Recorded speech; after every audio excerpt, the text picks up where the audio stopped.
বরিশালের প্রাণকেন্দ্র ৩০ গোডাউনের একটা ক্যাফের সঙ্গে আপনাদেরকে আজকে ইন্ট্রোডিউস করিয়ে দিব। ক্যাফেটার নাম দেওয়া হয়েছে ঢেউয়ের আড্ডা। এবার আমি ওদের লোকেশনটা বলে দিচ্ছি। ৩০ গোডাউন চাঁদমারির ওইদিকে মাদ্রাসা সড়কেই এটার অবস্থান।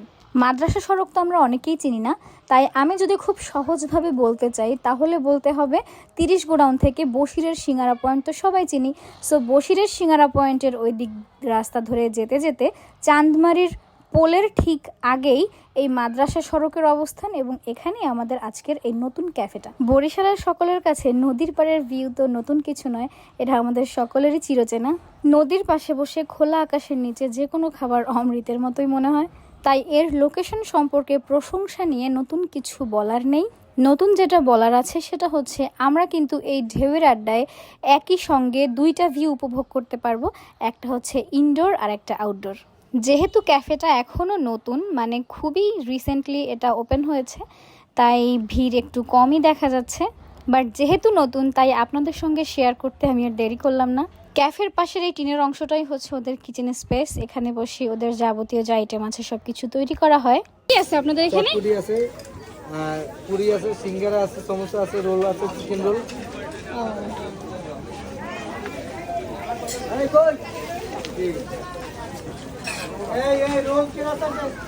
আমি প্রথম দিনেই প্রায় ওদের সব কিছু একটু একটু করে ট্রাই করার চেষ্টা করি টেস্টটা বোঝার জন্য।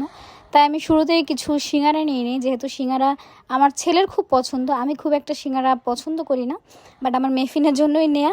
সিঙ্গারার টেস্ট বেশ ভালো ছিল, তবে আরেকটু বেশি ঝাল হলে আমার কাছে বেশি মজা লাগতো।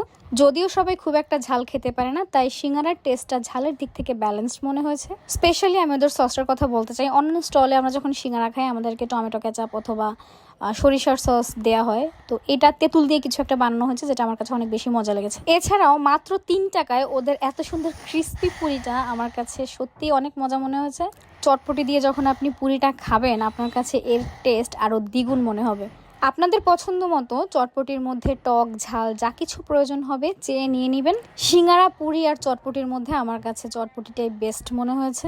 এছাড়াও তাদের কিন্তু রয়েছে দুধ চা, মাল্টা চা, মালাই চা। আমরা তাদের রেগুলার চা আর মাল্টা চাটা নিয়েছিলাম, আমার কাছে এভারেজ মনে হয়েছে। তবে হ্যাঁ, মাল্টা চাটা অনেক মজা, রেগুলার চাটা এভারেজ মনে হয়েছে। মালাই চাটা আমরা ওই দিন অ্যাভেলেবেল পাইনি, ইনশাল্লাহ খুব সুন আপনারা পেয়ে যাবেন। আর এখন আমি যেটা দেখাচ্ছি এটা হচ্ছে ওদের ইনডোর ভিউ। আপনারা চাইলে মেঘ বৃষ্টিতে ইনডোরে বসে বসেও আপনাদের খাবারটা এনজয় করতে পারবেন নদীর পাড়ে বসে। আপনাদের মন চাইলে ক্যাফেটা ভিজিট করতেই পারেন। আজকের ভিডিওটা এখানেই শেষ করছি। আল্লাহ হাফেজ।